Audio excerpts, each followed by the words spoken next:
আজি গধূলি দোকানত মানে বিশেষ বস্তু নাছিল, এই চিৰা অলপ আছিল, তাকে ধুনীয়া কৰি ভাজি লৈছোঁ ৰিফাইনেদি, আৰু এই বাদাম দিছোঁ, আৰু এয়া চাহ। এইটোৱে মোৰ আজিৰ গধূলিৰ মানে নাস্তা। এয়া চাহ, এইটো ধুনীয়া লগা হৈছে, দেখিছেনে? এয়া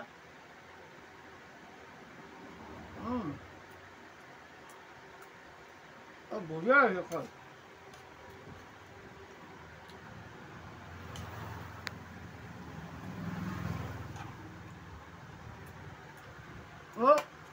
ইমান ধুনীয়া হৈছে, মই চাহ খাবলৈ মনে যোৱা নাই।